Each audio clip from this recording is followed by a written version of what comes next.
Low energy, unfocused, foggy? You might be dehydrated. Whether it's hot yoga, over 100-degree weather, or too much sun. Gatorlight, with a specialized blend of 5 electrolytes, was scientifically designed to help move fluids into the body faster for rapid rehydration. Shop now at retailers nationwide.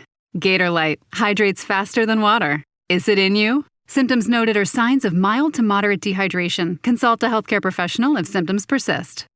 This message is brought to you by Apple Card. Shave ice by the beach. A trip to the state fair. And a throwback flick at the local drive-in. They're more than just items to check off the summer bucket list. They're also opportunities to earn 2% daily cash back when you use your Apple Card with Apple Pay. Apply for Apple Card now and use in minutes with Apple Pay. Subject to credit approval. Apple Card is issued by Goldman Sachs Bank USA, Salt Lake City branch. Terms and more at applecard.com. The new LinkedIn Hiring Pro can't undo your last hire. The human postponer. They were the master of one phrase. I'll circle back on that. But 3 months later, you are the one doing all their work and wondering how big that circle is.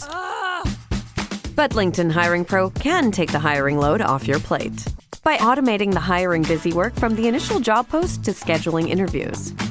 Hire right the first time with LinkedIn Hiring Pro. Post a free job today at linkedin.com/quality. Coach Unplugged is brought to you by great people over at teachhoops.com for coaches who want to get better. From the Fifth Quarter Studios in Madison, Wisconsin, you're listening to Coach Unplugged. Here is your host, Steve Collins. Hey, coaches, how are you? Happy Thursday, episode 535 of Coach Unplugged.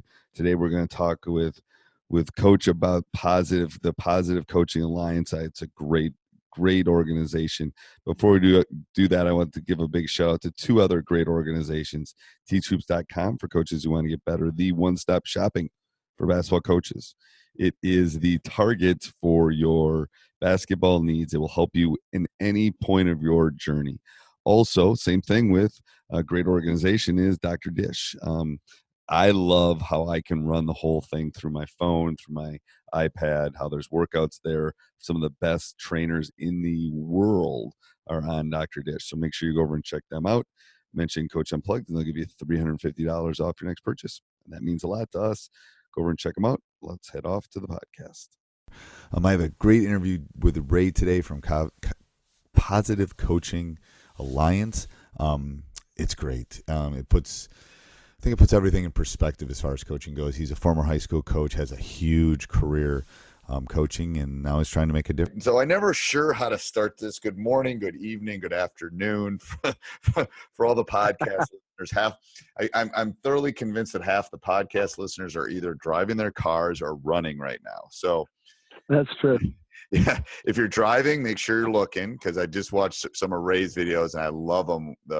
I think they're called baseline drives, and then if you're running, run faster is what I'm telling you. So I'm happy to introduce, help me out here, Ray Lokar, right? Correct. I got it.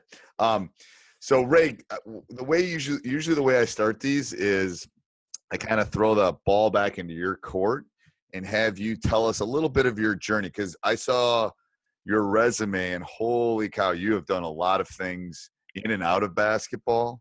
But just kind of give us a summary of your journey through this whole kind of adventure.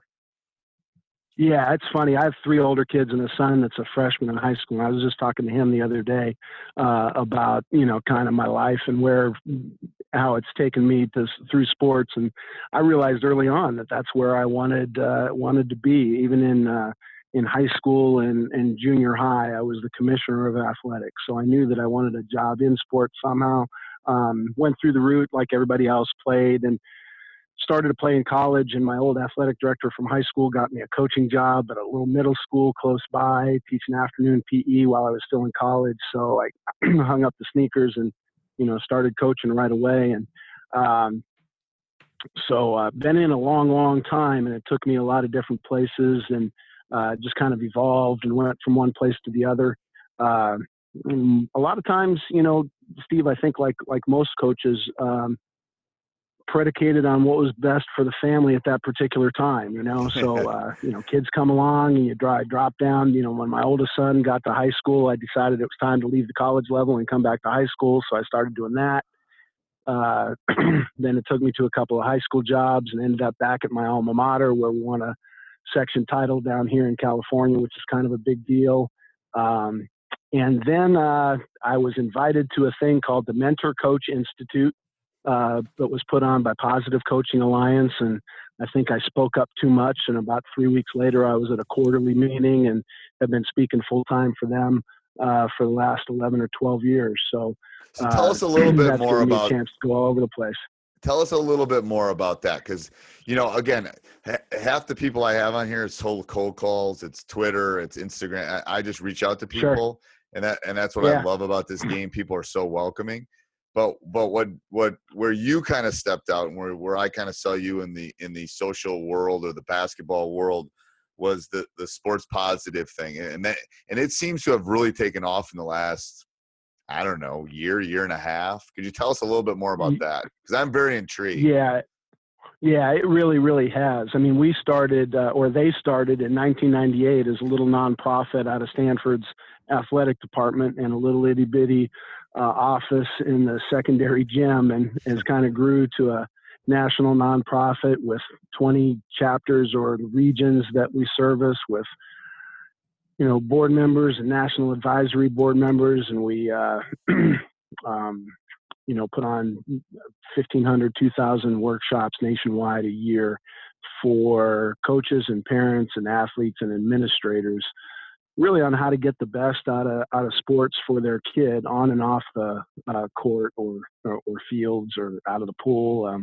It's non-sport specific. And, we really, really have benefited from some coaches that are most recently become really prominent just for focusing on the process instead of the result. And that's a large focus of what we talk about that I think it's lost on parents at such a young age. They worry so much about, the final result, whether a kid won or lost, or what select team they're on, or, how they compare to somebody else. And really, we want kids to focus on, giving their best effort, trying to do what they've learned, and being able to manage mistakes. If they can do that, they're going to be as good as they probably should be. So that kind of intrigued me early, and I was still kind of in the coaching world, and started to speak and promote our program at Positive Coaching Alliance from there. And it's just become a situation where, I'm doing so many of them across the country. I do them to 13, 14 different states, working with, all of those different groups and trying to put them all on the same page and make a little difference, one organization, one school at a time, I think. And is there any specific national basketball organization are you connected with USA Basketball? Are you connected with any? Yeah, actually, we have a tremendous amount of support from a lot of governing bodies, the NBA, Junior NBA, AAU, USA Basketball all support what it is that we do. But it's not, like I said, it's not sports specific. USA Baseball, Major League Baseball, RBI programs, local teams, local pro teams in each of our regions are really big supporters. And our national advisory board includes, coaches like Phil Jackson's our national spokesperson, Steve Kerr, Doc Rivers, Larry Brown, Dean Smith in his passing was one of our earliest advisory board members, Brad Stevens.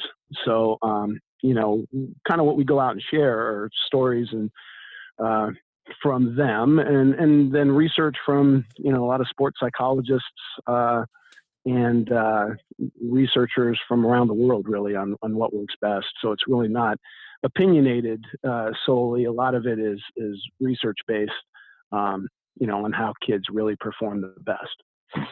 And what one bit of, I mean, I don't want to get your whole spiel, but what's one bit of advice you would give parents that are listening to this? I know what I would yeah, say. I think. But go ahead. I think one of the things we talked about is already is the focus on the mastery of the sport instead of the scoreboard and the result.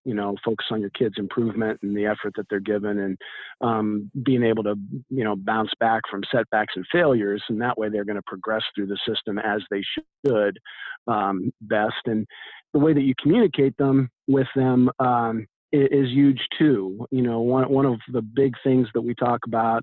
One of our National Advisory Board members, Carol Dweck, wrote a book called Mindset that talks about how you should praise your kid, really. Right. And it helps them develop a growth mindset instead of a fixed mindset. Great. I love that. I love that too. Yeah. When you praise them for how talented they are, they think they're achieving because they're talented. And then when they struggle, they think, well, I'm just not that talented.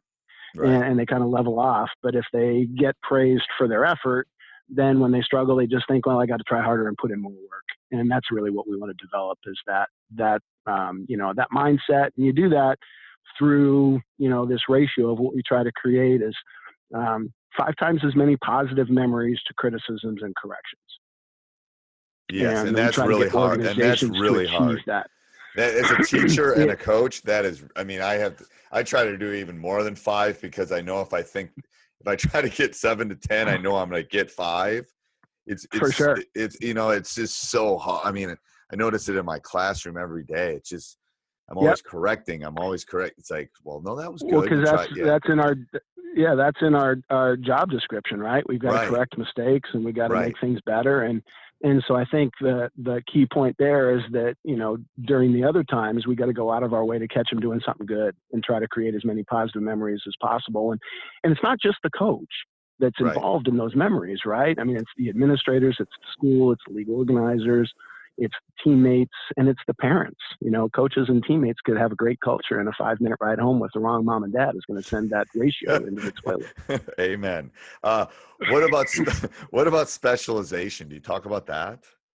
We encourage multiple sport specialization. I get on my individual soapbox during most workshops about that because we're so much research now is going out there on how many opportunities there are for multiple sport kids and how coaches really like that as opposed to the single sport kid, and the benefits of multi-sport specialization and the downfalls of single sport specialization too early in terms of burnout, not only physically but mentally.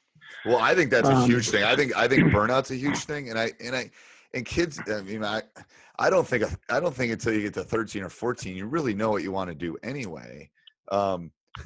And your body hasn't stopped changing. And all the studies show that that you're using different things when you swim than when you throw a baseball, than when you run a 400 or 440. All those things are using different. You're basically cross training is what I tell all of our parents. It's like they should play as many sports as they can. They're all helping the other sports. They really are. And the other thing, Steve, I think that people get lost on is I think one of the hardest things to get young kids to do is to really compete. Right. And, when you're training during the off season, you're not really competing for a purpose. You might think you're training hard and you're competing against yourself, but you're not representing a school and you're not, really, playing for a reason that matters to a bunch of other people. Whereas, one year we won our section title. I think on my basketball team, I had a left tackle that ended up going to Kansas, another left tackle that went to San Diego State, a linebacker at UCLA, a shortstop at San Jose State, and a bunch of D3 players, and one D1 kid that was mid-major, and we were pretty darn good, but those kids were competitors, because they spent their off season, playing for a reason. I'd rather them do that than, really dribbling through cones or being on the gun, although that stuff is great and they need to keep their skill work up, but they need to compete and play hard for a purpose. So I always tell my youth coaches, I want a competitor. I want a kid that I can't sit down and play a game of Monopoly with because we won't be talking at the end of the night. Because that's, if you compete, my family, by the time I was like 10 or 11, I had an older brother. We couldn't play board games because we were all four of us were so competitive. We couldn't play board games. No one would talk to anyone for like 24 hours because it was just like it was like a death match kind of thing. And that's all. I mean, Right. you just want the competitive part, obviously as we grew older, we adjusted to that, but, and that's what you get by playing different sports. I think, and I don't know if there's been research on this, but, obviously there's the exceptions to the rule, like the LeBron James of the world that are just not normal.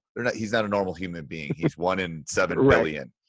That it's sometimes good to play other sports in the sense that maybe you're not the guy or the gal. Part of it is accepting roles. Part of it is accepting, hey, I'm not the best baseball player. I might be the best basketball player in my middle school, but now all of a sudden I'm the 4th best baseball player. I have to accept a different role. How do I fit into the team? All that stuff is life lessons that that's one of the reasons I coach, is because of those life lessons, I think. Yeah, and really, our whole philosophy at Positive Coaching Alliance is creating a mental model for coaches. We call them double goal coaches. They're the most obvious goal is to go out and strive to win and prepare your team to do so. But the more important goal is the life lessons the kids are going to learn along the way. They're going to, benefit them for a lifetime, right? So that double goal coach model is really kind of the basis behind what we talk about. And, we mentioned the parents. What we try to get the culture to understand is that if the coach's job is to strive to win as the first goal, and the second and more important goal is to teach life lessons, we want parents to look at themselves as second goal parents, right? Where helping their kids absorb the life lessons that the coach is trying to teach is their most important role, right? Not to worry about the wins and losses and how the coach is trying to do that, right? But how we're going to teach commitment, work ethic, and attitude, and sportsmanship, and grit, and accountability, and all that stuff. That should be the parent's job, right? To support the coach in teaching those.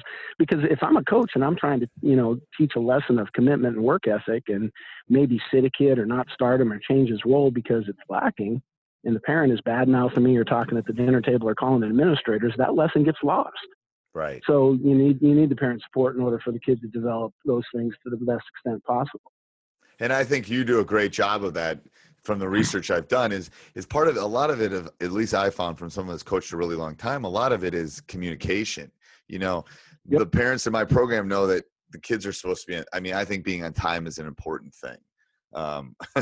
Not being late. It's called Lambo time. You're 15 minutes early. You're not 15. You don't show up right at, 11 o'clock. You show up at 10:45. You're always, so I talk to my parents about, hey, I'm trying to teach them lessons that when they get a job, that this is going to help them. And I always talk about it in terms of a triangle too. It's the coach, it's the player, and it's the parent. And when that triangle is in a perfect world, oh, we're good, Oh yeah. Yeah. Sports is great then, right? Right. Yeah. It's when it gets out of balance. Together. Yes, it is. The funny thing that you mentioned too, Steve, you were talking about board games with your kids, or with your brothers and sisters, and how competitive they would be. I think that there's a hidden lesson there too for kids and parents and teams and schools, is that a lot of times you demonize your opponent. You think you got to hate them in order to get up for the game, or you create this animosity.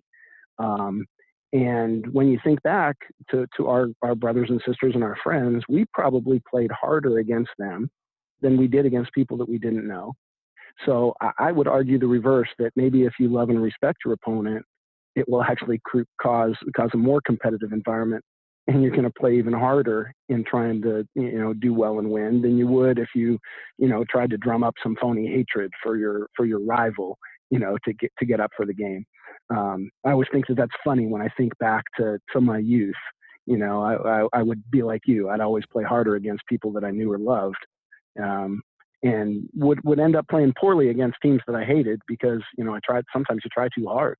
In sports, a lot of times you got to try easy. I'm going to literally pause. That's profound. I have never heard that. And that is so true in society. And it's true for me. If I could look at a mirror right now, it's like, I know. There's rivals in our league. It's like you try to demonize them, and you shouldn't. To be honest with you, I think you're right. I think back some of the rivalries my boys have had. Yeah. Yeah, well, I went to Bishop Ahmad High School in Southern California, and we were in Sports Illustrated back when I went to school with St. Paul High School as, one of the top 10 rivalries in the country, which really meant, the bottom 10 worst rivalries, right? Because there was that hatred, and it was terrible. And I think back to, how awful it was, and would be on the news regularly now if that was the case. People would be cell phone videoing, the confrontations that we had. Right. But I think we got to understand that that's a little different now. I think that people in society are starting to understand that the whole Friday night tykes, culture is not one where we should go.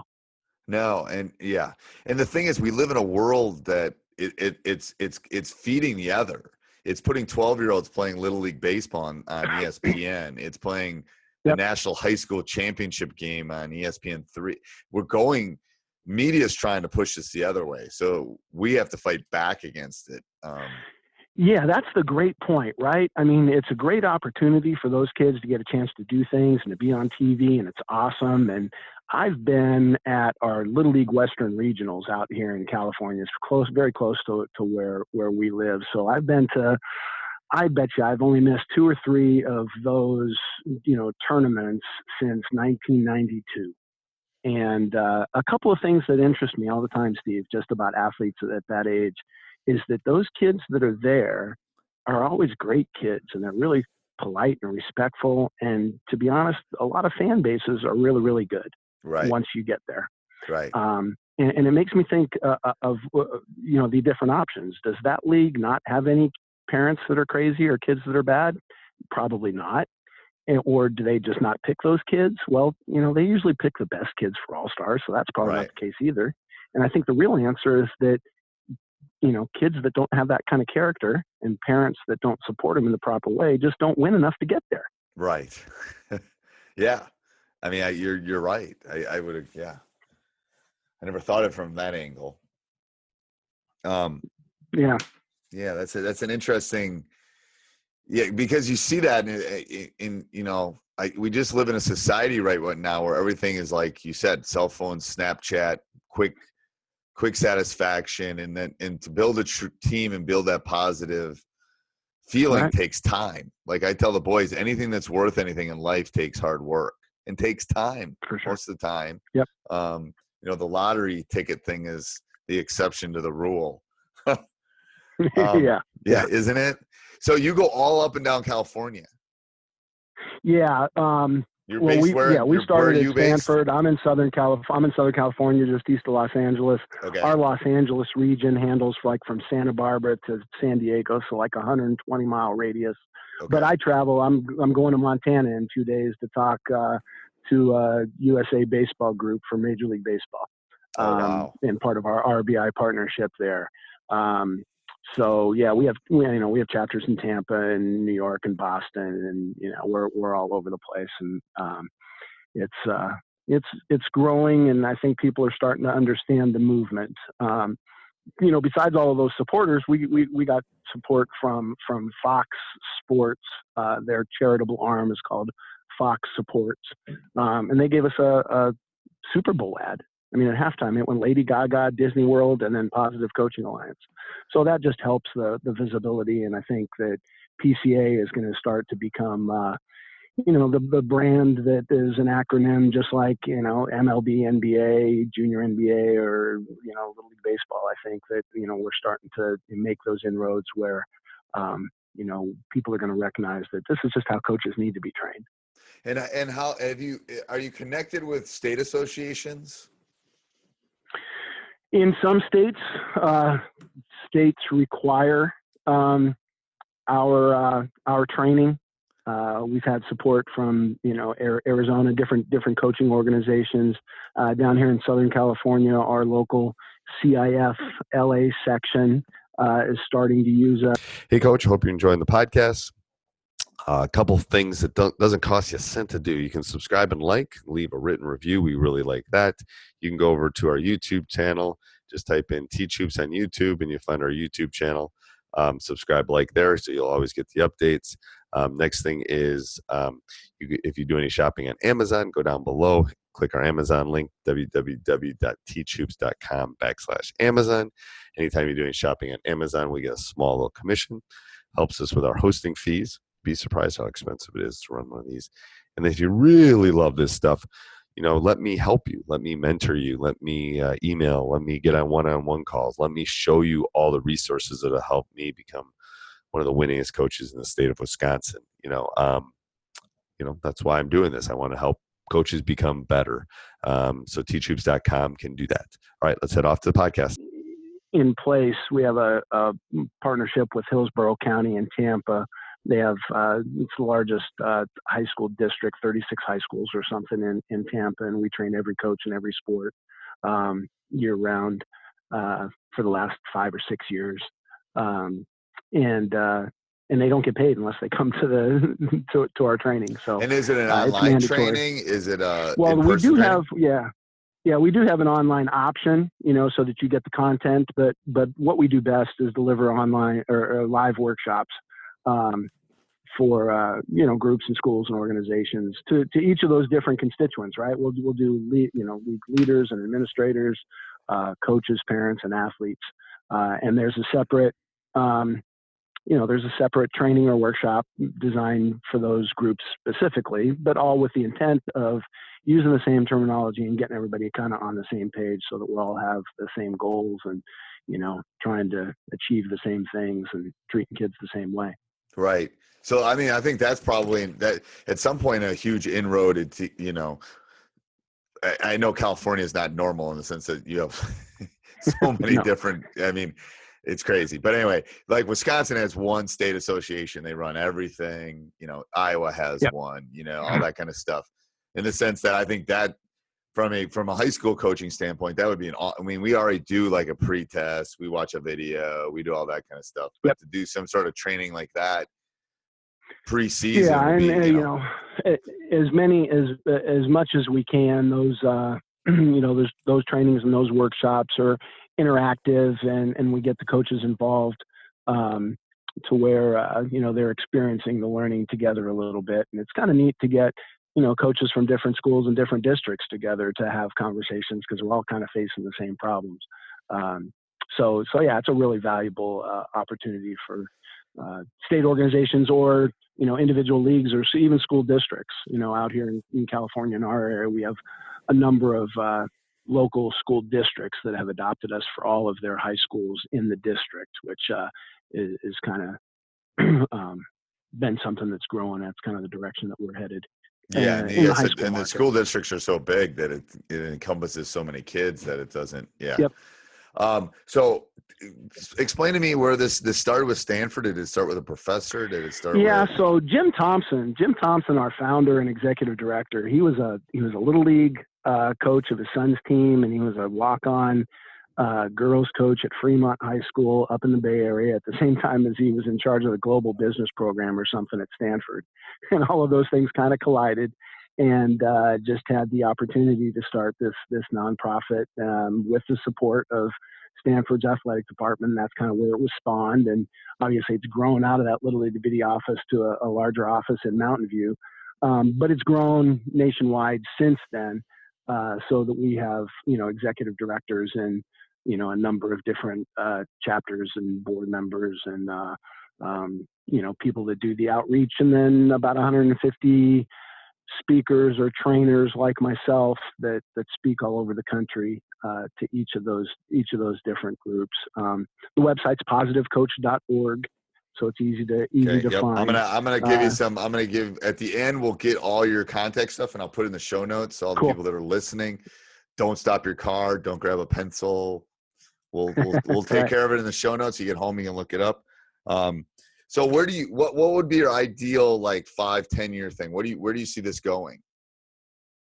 Yeah, I think that there's probably, room for another half a dozen different chapters in some major cities and major organizations or major areas in the country. And We want to reach as many people as we possibly can. And we'd really like some of those terms that we use.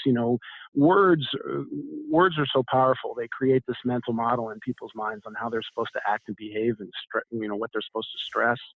And I think, things like the double goal coach, that should just be standard. People, coaches should understand that, no, there's two things I'm trying to do. I'm not just trying to win.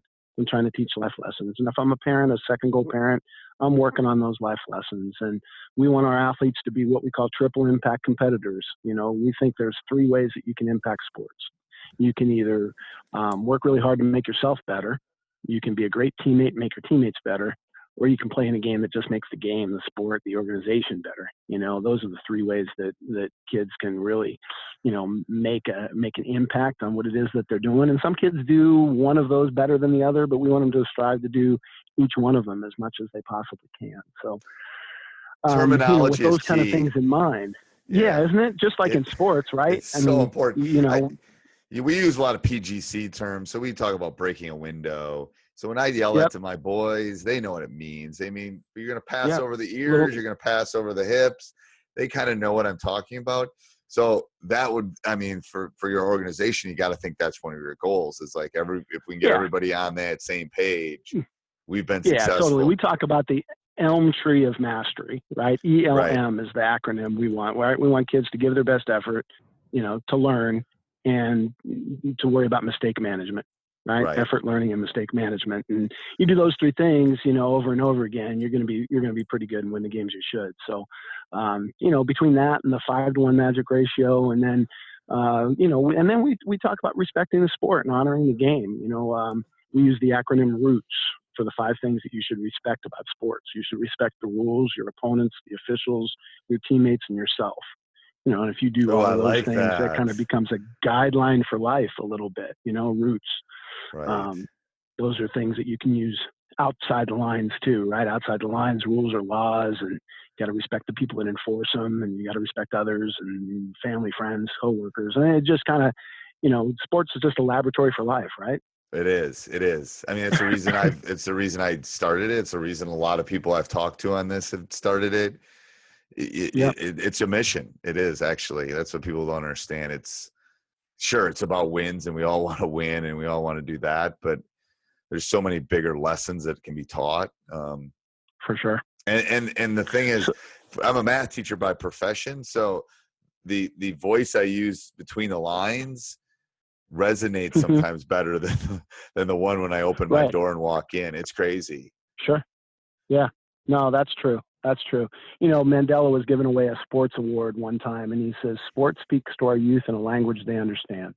Yes. Right. I know it says adults you can sit there and talk about people. Yeah, right. If the adults don't screw it up, right? Yeah. But you can talk to those kids till you're blue in the face, and they're not going to remember everything. But throw them a ball and keep score. Yeah.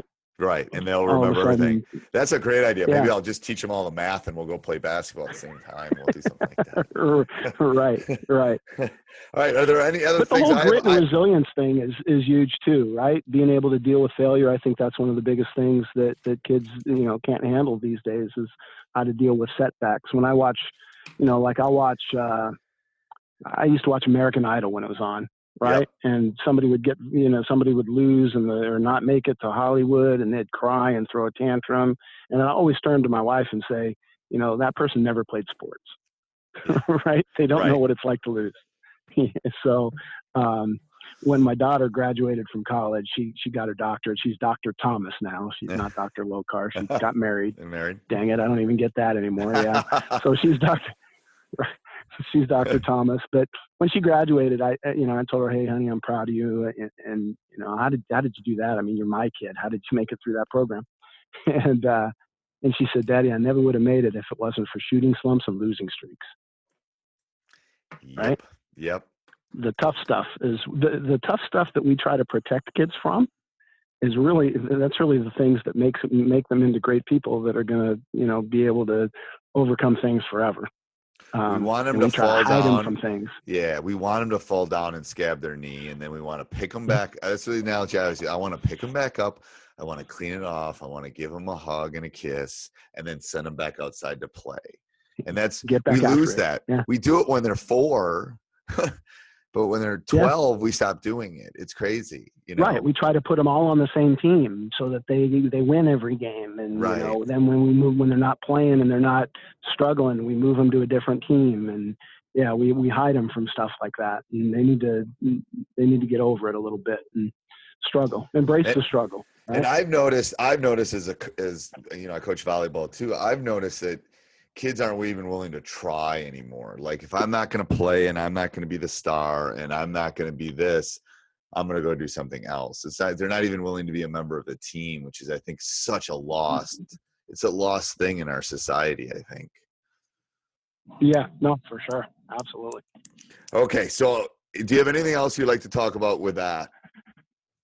No, I think that's great. The other thing, though, the one thing that you touched on is the multi-sport thing, and I want people to try to pitch in on this one too, and you know, let's try to really work on that one. I'm really working hard on trying to find a model where instead of creating all of these different travel clubs and AAU clubs, you create a multi-sport club that really caters to those families and those kids that want to play, so that you're not fighting over, you know, athletes and telling them they have to be at the baseball tournament instead of the basketball tournament. You know, you're going to work with them and have some sort of periodization of training that's appropriate for each of those sports. Because right now in travel sports, you don't really do that. They just play 3 different seasons. Right. You know, they just play a bunch of games. So that's really been on my mind lately, is to try to come up with some sort of a model. I think you have something there. I have never. Yeah. You're my second one tonight, and guys, I've had some aha moments. It's like you almost need to say, okay, I'm going to take these 12 kids, and we're just going to play sports together. And some of kids are going to be better at some things. We're going to play baseball, and then we're going to go to do soccer, and we're going to work on dynamic warm-ups, and we're going to do this, and then we're going to have a pizza party, and we're going to, I mean, that's what we need more than I'm going to be on this 12-year-old, you know, AAU team, and we're going to travel to Dallas, Texas every weekend and blah, blah, blah, you know.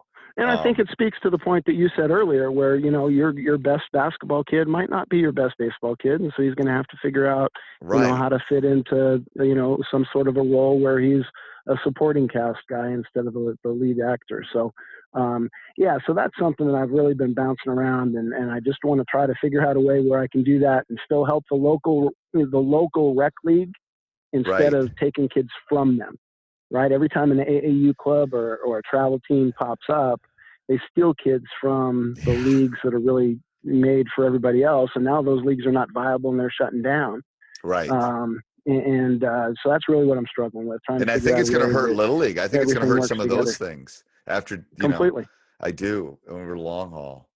That's a great, If you solve that one, let me know, because that's a great, you got it. Yeah, that's a great thing. All right. So I always end with rapid fire. So I'm going to ask you a question. Good. Go for it. And just a quick answer. This is going to be a little bit more basketball related rather than just generic, but you've coached enough basketball. Holy cow. All right. Number 1, what's your favorite basketball? I like the Wilson Jet, wide seams. Ooh, all right. One word to describe your ideal player. Tough. Okay. One sporting event. If you could go to one sporting event only, what would it be and why?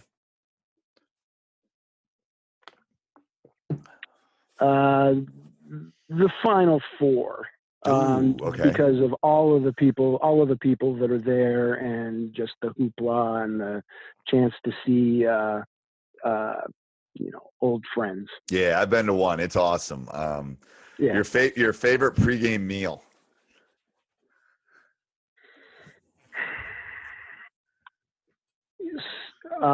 You see, now you said one word answer. I'm going to say steak. Okay. And can I break out of rapid fire for a second? Yep. We had a great trainer. I was at Pomona-Pitzer College for a number of years. Our trainer was Kirk Jones, and he always used to say that, you know, we always try to eat differently before a game, and sometimes that messes with our system more than it helps us. So we should eat the way that we normally eat, so that, and you can't overdo it and all of that stuff. But I thought that was interesting. And I remember in high school we used to get steak dinners.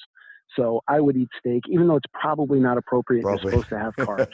Right? You're supposed to. And actually, it's more than the night before doesn't do enough. It's almost got to be 48 hours. So, Right. yeah, it's crazy. What's one thing you do to relax? I like to sit and watch the ocean. Southern California is beautiful, Steve.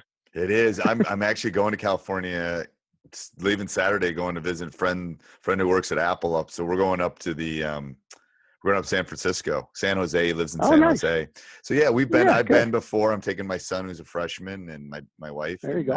It will be fun. Yeah, we're gonna do the touristy Good for stuff you. you do in San Francisco. Yep. Best basketball player you've seen in person?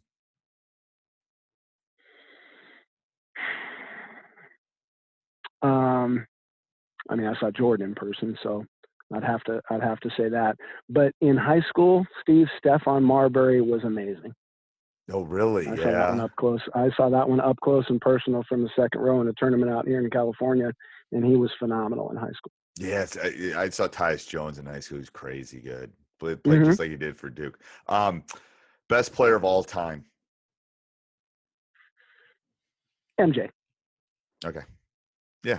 I mean, it's hard to go across Tough to generations. argue. Yes. One Yeah. thing that helped you become a better coach? Coach Wooden. Why? I grew up in LA and grew up a UCLA fan from the time I realized I wanted to be a coach. Studied him closely. I tell you, here's a great article I think everybody should go back and read. It was a 1975 research by two educational psychologists named Tharp and Gallimore, and it's titled "What a Coach Can Teach a Teacher." And these two guys followed Coach Wooden for a year and charted all sorts of acts of coaching and put it in a percentage. And so early on, I tried to, I taped myself one day, an audio tape way back then. Right. And realized how far off I was in, scolding and instructing and the information. And I was fortunate enough to coach a couple of coaches last basketball camps before he retired. And then one when he came out of retirement when he was in his 80s, his very last camp in the early 90s, which was great. But he was a big influence on my life for sure. Best game you've seen in person?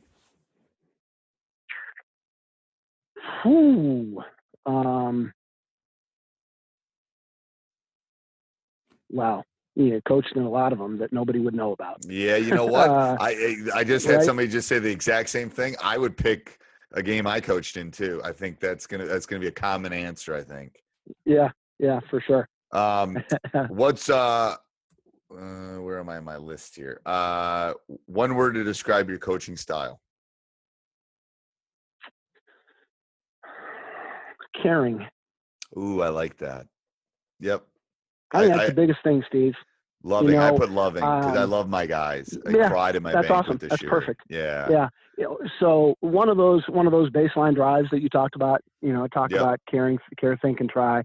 And, those are the three things I think you got to do. You got to care, think, and try. But love is really caring to the greatest extent possible.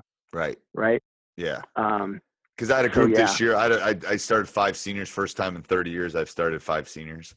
And it's crazy. You never do that. It doesn't seem like. And I'd moved like 3 or 4 of them up when they were freshmen. And it was just, they knew I would run through a wall for them and they would run through a wall for me. And we had ups and we had downs and we had cried and we had yelled. And it's like, that's what love is. It's like, I still get teary eyed thinking about them. But all right. One book you'd recommend someone read? Mindset by Carol Dweck. I agree. I mean, it's hard to have a growth mindset. And maybe it's because I'm old. I fight it every day. It changed the way I parented, Steve. My 3 older ones, I didn't lavish praise on them, but this research happened, when my youngest son was 2, 3, 4. And now every time he does something, I try to think of a way I can relate it back to some work that he did. Right. And you got an A on that math test because you did your homework, Tyler. Right. Right. That's what it's all about. Yeah. It's the payoff. Yeah. So can what I will do, and I found it easiest, is I will I'll get your contact information. I'll put it in the show notes so people want to get a hold of you. Got it. Your web page, all that kind of stuff. And I really appreciate you being on here. You're making a difference in the world. The opportunity. You know what I mean? I'm telling you, we all try to make a difference, but what you guys are doing is, and that's why part of me, that's part of the reason I teach, part of the reason I coach is, you know, it's the meaning of life, in my opinion. I want to leave the world a little bit better place. And I think you guys are really doing that. So I really appreciate you being on. I appreciate that, Steve. That's an awesome way to put it. Yeah. Thank you very much. Thank you. And if we all look at things that way, the world's going to be a little better place. Appreciate the opportunity to be on. Thank you. Thanks, Coach. Thanks, Steve. Talk to you soon. Hey, everybody. I hope you really enjoyed today's podcast. If you did, I'm going to cross my fingers. I'm going to please go subscribe and leave a review for me. You know, so leave some comments there. Hopefully they're 5 stars, but leave some comments. It helps us bring more of these to you. So if we can move up the podcast chain, I'd really appreciate it. I'm going to also invite you to go over and check out membership site at teachhoops.com. You know, I think it's the essential resource for any coach coming, whether you're an experienced coach, whether you're a coach that's won state titles, whether you're just starting out and coaching your 5th grade daughter. It doesn't matter. It's got a coaching level for you. You know, we have an extensive online video library. We have bi-monthly office hours, which helps us build our community. We have an exclusive, both on our website and in Facebook, a social community where we can interact. And you get one-on-one mentoring from me. You'll get my personal email address.